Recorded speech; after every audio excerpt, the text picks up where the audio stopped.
Thank you for joining us today on The Truth Serum, because your lifestyle matters. I'm Charlene Pinon, and for the past couple of weeks, we've been sharing information with you that we thought could be helpful for your everyday living. We've covered everything from a full body workout routine to alternative recipes that make healthy taste good, and testimonials from people who are going through their fitness journey, possibly just like you. Now that we're at the end of the month, I think it's time for you to know my motivation behind this show and to get to know who I am. Okay, so where do I begin? Okay, so I'm sure you guys are wondering how I got into fitness. I got into fitness right after high school. I was a cheerleader in high school, which I'm sure you already caught on to that. Yes, I was a cheerleader in high school, and I would do, I would work out, I would do the practices and all of that, but I was still eating horribly at school. I would eat the pizza, I ate Taco Bell, mainly known as Taco Hell. I don't even know how I ate that, but I did, I ate it. But I was still working out, and as when you're young, you really don't think about the long-term effects of what that type of food can do to you, and I can get away with it. So I ate all of that, and then after I finished high school, there was no more cheerleading. So what happens is that no more cheerleading and eating the same, you get fat. So that's what happened. After that, a year later, I decided to go to the gym. But then, I didn't know what I was doing at the gym. I had no motivation whatsoever, which is an advice that I'll actually give anyone.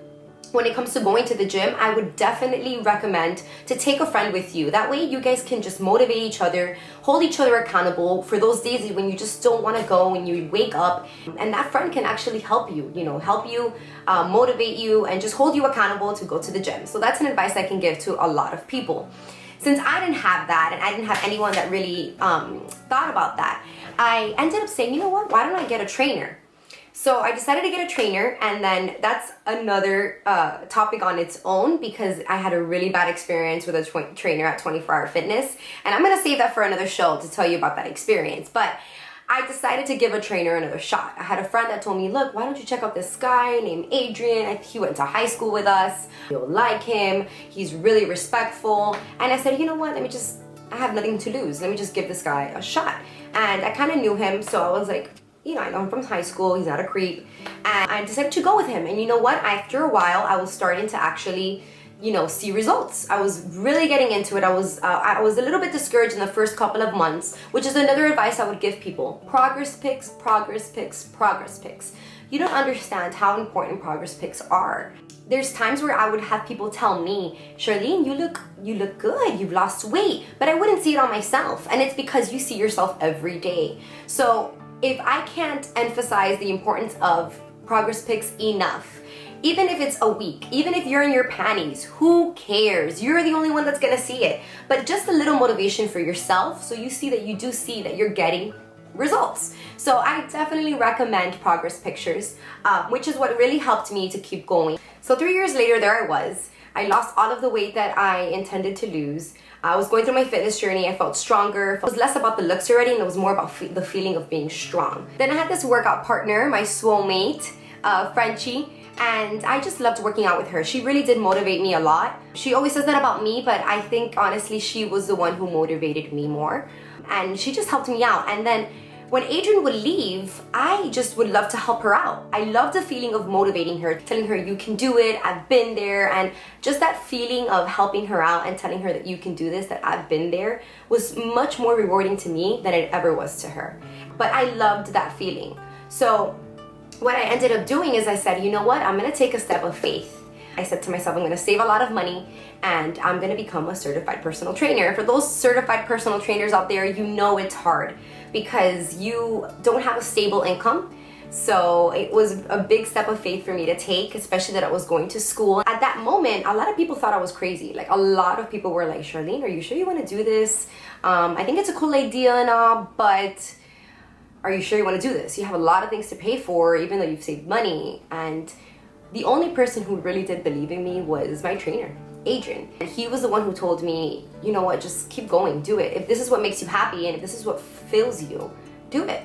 At the end of the day, no one's gonna bring you your own happiness. And that really, really meant a lot to me. He was my best friend. He is my best friend. And the reason why I say is because he ended up becoming my boyfriend. Though all of the years that he trained me, we never made a move on each other. We never did. We never hit on each other. He never tried anything. It was honestly a friendship that became something. If anything, actually, I made the move first.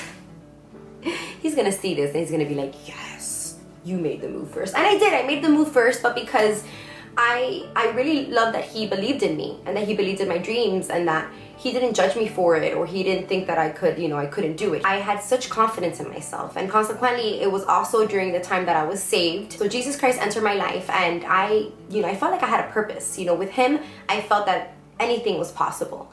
So I just felt that I was on a roll. I felt that I can do anything. I told Adrian, he always wanted to open up a gym, and I told him, you know what? Why don't we open up a gym? We started doing little boot camps, we saved money, and we opened up the yard. So now I'm a certified personal trainer, and I'm a co-founder and owner of the Yard Miami. But fitness wasn't always my forte. As a matter of fact, it was a passion that guided my career into the right direction. Throughout this entire time, I was in college, and I always knew I was good at talking. I was always good at communicating, but I didn't know exactly what I wanted to do. I knew I wanted to do something in communications. As a child, my mom would tell me that I never stopped talking, that I always wanted to talk to older people. Yet she would get my progress reports and she would see A's, A's, A's, A's, A's. I was a great student, but then when you go to conduct, it was like D's, C's, F. Like the teachers would try to move me everywhere in the room, and it didn't work because I would try to talk to anyone. Like if there was a tree, I would talk to that tree. That's how much I loved speaking to people. And I just loved hearing their stories. Is what I love the most. I even had a little golden book collection at the age of 4. Do you guys remember that? The little golden books? I had a collection of that when I was little. So I just loved hearing stories. And as I was getting older, I said, you know what? Communication, stories, I hate math. Let's do journalism. I just didn't realize until like my freshman year that I said to myself, what am I doing here? I don't even like writing. This is all about grammar, but keep going because you will figure out that it's gonna be fine. College is your time to get it figured out. I just didn't know what type of journalism I wanted to do. Why not mix both of my passions together? I can talk about health, wellness, and lifestyle for days. And not that I think that I know about it all, but I love researching. Which brings me to the reason why I even decided to start the Truth Syrup.